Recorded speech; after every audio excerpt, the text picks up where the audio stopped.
Good afternoon and welcome back to the One Celtic Fans View. This is the news that we kind of knew that was going to happen this summer, but we didn't expect it to happen as quick into the window. Yes, Celtic have turned down an offer of £8.75 million for Daizen and Maeda. Reports coming out of Turkey that Celtic have turned down that offer. There is talk that the Celtic want in the region of £21 to £25 million for Daizen and Maeda. When we look at it, he's a fantastic player, but I have been saying all of last season that he would be one player that could possibly exit Celtic this summer, and I stand by that. And the same with Rio Hatate, and it's looked like Nico Kuhn could also be joining him. It's going to be a summer of massive changes at Celtic. It's going to be a busy summer of transfer activity, that's for sure, as the club looks to reshape the squad going into the 25-26 season. The low ball offer from Fenerbahce is just to get the wheels in motion for the Japanese international, he's been attracting admirers from all around Europe. Let's face it, ever since his exploits in the Champions League and what he done in the Scottish League, scoring 33 goals in 52 games, and it's always the same. When you get your own song at Celtic, you're sold. So maybe the case is that's why James Forrest was never sold, was it? Because he never had a song for all those years. Maybe we should just stop singing songs about our most esteemed players. I don't want to do this video. I'm going to cry. He's one player that I thought, if we've got a chance, if we sell Kuhn, we've got a chance of holding on to him. We can.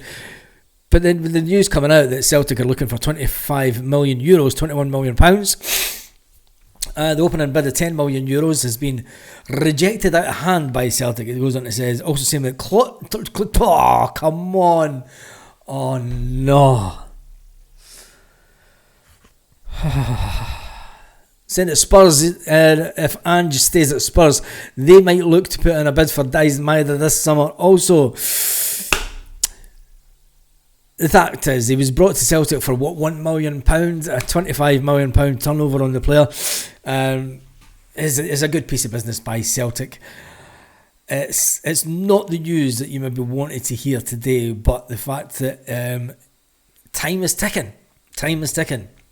Transfer window shuts next Tuesday. I think it is. Yep, next Tuesday.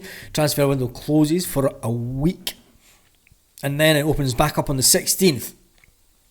Celtic will return to training week of the 23rd, which is a week later. Brendan Rodgers ideally wants new players to be coming in, if not the week of the 16th, the week of the 23rd. Because when it gets back to pre-season training, Brendan Rodgers wants to know the players that he's going to be working with next season. Celtic need to get the finger out now. It's imperative that we don't go into pre-season with one hand tied behind his back, does the manager. And by the looks of it, other teams are trying to get their business done early in the window to just stop there being any mad rush and to get any bidding wars. Get your bids placed in early and just buy the damn players, Celtic. If we do lose Daizen Maeda, if we do lose Nico Kuhn, we're already looking for a winger for a replacement for Jota for the first half of the season. The fact that Jota is out until around about the January time, which is devastating for Celtic.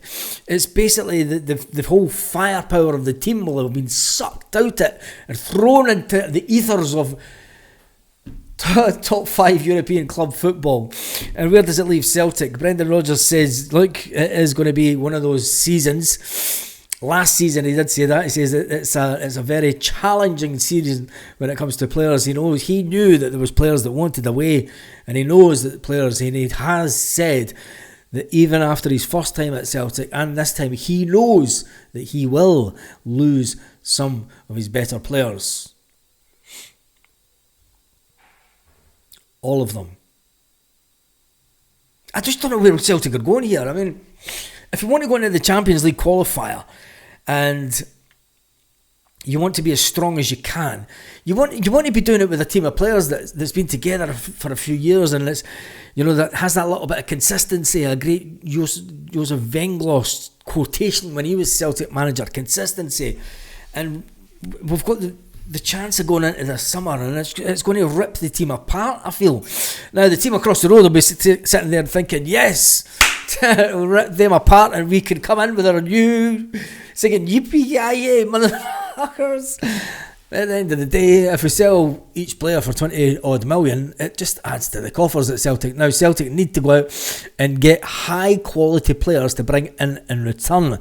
They need to do it fast because the clock is ticking. The clock is ticking. Never mind about thinking about the start of the season. Think about what Brendan Rodgers has said over and over again. I want the players in quick. I want them in before pre-season. I want the players to have a great pre-season. That's when we do all the work. He's moaned about the fact when he buys players at the winter window. He said, let them get the next 6 months in and then let them get a pre-season. You need to get a full pre-season under your belt at Celtic. Come on, Celtic. It's over to you, Michael Nicholson and Chris Mackay. Anyway, in other Celtic news, could there be any much more devastating Celtic news on a Friday afternoon? Well, no. Kasper Schmeichel has been talking to the media back home. And Kasper Schmeichel is getting on a bit. And he says, look, when asked about how he deals with the waves of criticism that has been pointed his way, both nationally and internationally, he's obviously at international level for some unknown reason when he got injured. And then from a Celtic perspective, when his mistake, it's been said, cost us the final. Well, it wasn't just his mistake, was it? You can't blame the loss of the final on Kasper Schmeichel. Come on. There was only Kasper Schmeichel and I would say, in fact, there was only really Cameron Carter-Vickers and maybe Callum McGregor that got pass marks for the final. But he said, look, I'm old enough and long enough in the tooth to just ignore social media. It's as simple as that. I never read what the media writes about me. Nobody does, but the media found their way onto social media platforms. He says, I don't follow social media either because it's always about opinions. There's always criticism. There's also praise. You have to tackle it both in the same way, said Kasper. Speaking specifically about the Scottish Cup final, Schmeichel explained that, the pressure of being the goalkeeper is normal routine. It's knife-edge stuff.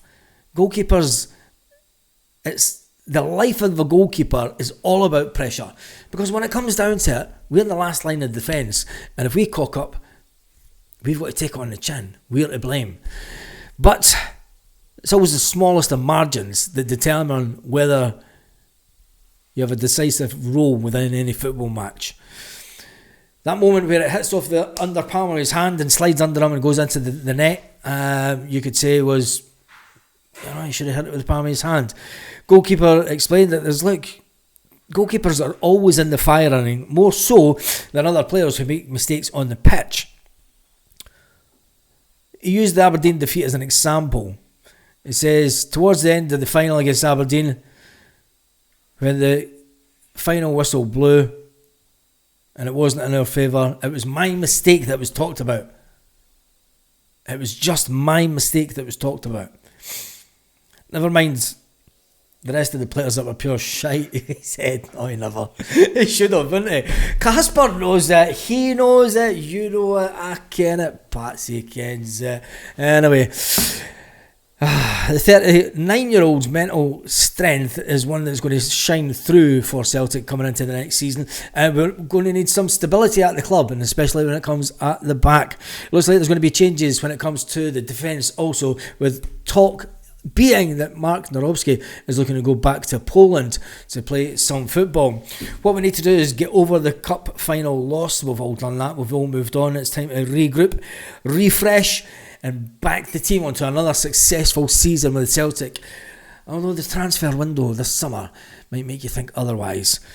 It's not all about doom and gloom. We're in a fantastic position. We're in a position that we can go out and spend some fantastic money and maybe bring in a little bit of experience that Brendan Rodgers requires. Not only requires, but is maybe insisted on.